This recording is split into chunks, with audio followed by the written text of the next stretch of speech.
খুব কেক খেতে ভালোবাসতো। সে প্রতিদিন একটা করে কেক খেত। তার কেকের প্রতি ঝোঁক দেখে তার বাবা শুভমের সাথে তার বিয়ে দিয়েছিল, কারণ শুভমের একটা নামকরা কেকের দোকান ছিল। শ্বশুরবাড়িতে আসা থেকেই অর্ণা প্রতিদিন একটা করে কেক খেত। এইভাবে তার দিনগুলো ভালোই কাটছিল। হঠাৎ মাসখানেক পর তার শাশুড়ি তাকে বলল, বৌমা, দেখছি তুমি বিয়ে করে আসা থেকেই রোজ একটা করে কেক খাচ্ছ। কেন বলো তো?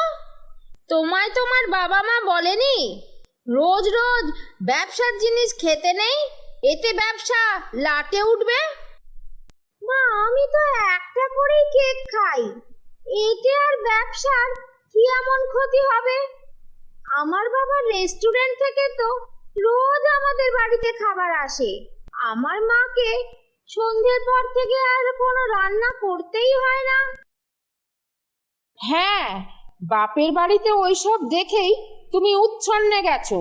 দেখো, তোমার বাবার রেস্টুরেন্টের খাবার রোজ রোজ খেয়ে তুমি আর তোমার বাবা মা কত মোটা। রোজ রোজ এত বেশি বেশি তেল মশলা খেয়েই তোমাদের আজ এই অবস্থা। না, আমি তো খুব একটা মোটা নই।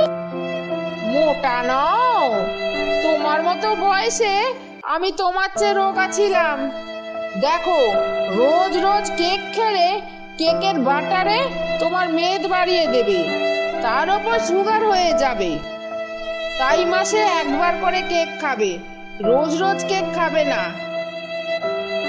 মা, বিয়ের আগে আমি প্রতিদিন একটা করে কেক খেতাম, আর আমার বাবা ওর কেকের ব্যবসা দেখেই ওর সাথে আমার বিয়ে দিয়েছে, যাতে আমি রোজ একটা করে কেক খেতে পারি। শোনো বৌমা, তোমার বয়স কম, তাই তুমি এসব কথা বলতেই পারো, কিন্তু আমি বিচক্ষণ মানুষ। আমি তোমার স্বাস্থ্যের ব্যাপারে উদাসীন হতে পারি না। তাই আমি যেটা বললাম সেটাই হবে। মাসে একদিনের বেশি তুমি কেক খেতে পারবে না, বুঝতে পেরেছ? এভাবেই শাশুড়ির কথায় অর্ণার কেক খাওয়া বন্ধ হয়। মন মরা হয়ে অর্ণা তার স্বামীকে সব কথা জানায়। তারপর তার স্বামী বলে, শোনো, মা যা বলেছে ঠিকই বলেছে। তোমার যদি সুগার হয়ে যায় তখন তোমার বাবা মা আমাদের দোষ দেবেন। মা আমাকে আগেই জানিয়েছিল। 3 দশক যেতে না যেতেই আমাদের কেক খেয়ে তোমার পেটে কৃমি হয়ে গেছে। না না, ওসব ভুল কথা, আমার পেটে কৃমি হয়নি। তুমি অস্বীকার করবে না, মা তোমাকে পাছা চুলকোতে দেখেছে। ধ্যাৎ, যত সব বাজে কথা। কিছুদিন পর অর্ণার বাবা তাকে ফোন করে জিজ্ঞাসা করে শ্বশুর বাড়ি তার কেমন লাগছে। তখন সে তার বাবাকে জানায়, বাবা, এরা আমায় কেক খেতে দেয় না, বলে রোজ রোজ কেক খেলে নাকি কৃমি হবে, সুগার হবে, মেদ বেড়ে যাবে, আমি মোটা হয়ে যাব। মা, তোকে তো বলেছি একটার বেশি কেক খাবি না। তুই কেন অনেকগুলো করে কেক খাস? না বাবা, আমি প্রতিদিন একটা করেই কেক খেতাম। আচ্ছা ঠিক আছে, আমি তোর শ্বশুর বাড়িতে আজ সন্ধ্যের পর যাব। তুই তোর শ্বশুর বাড়িতে বলে দিস।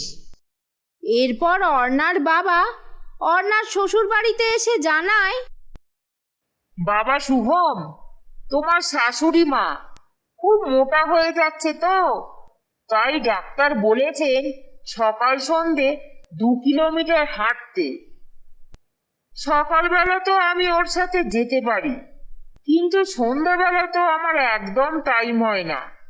বুঝতেই তো পারছো, রেস্টুরেন্ট ছেড়ে আমি তো আর যেতে পারবো না।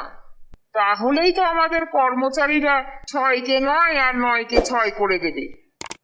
তাই প্রতিদিন যদি অর্ণা ঘন্টা দুয়েকের জন্য ওর মায়ের সাথে একটু হাঁটতে বের হয়, তাহলে কি তোমাদের কোনো সমস্যা হবে? নিশ্চয়ই সমস্যা হবে না, কি বলো তুমি? ওই সময়টা অর্ণা ওর মায়ের সঙ্গে যেতে পারবে তো? হ্যাঁ হ্যাঁ, আমাদের কোনো প্রবলেম নেই, ও যেতেই পারে। তাহলে চল মা, আজ থেকেই চল।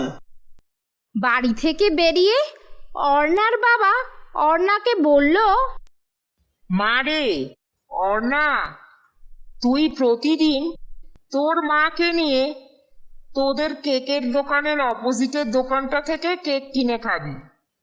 যদি তোকে কেউ কিছু জিজ্ঞাসা করে তাহলে বলবি তোর শাশুড়ি বলেছে তোদের দোকানের কেক প্রতিদিন খেলে সবাই মোটা হয়ে যাবে, তাই স্লিম থাকার জন্য তুই তোদের দোকানের কেক খাস না।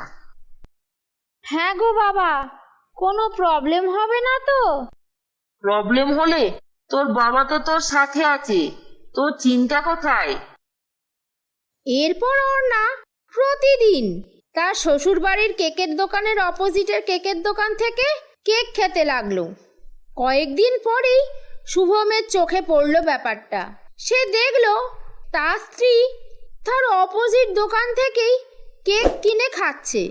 সেদিন সে বাড়িতে এসে অর্ণাকে বলল,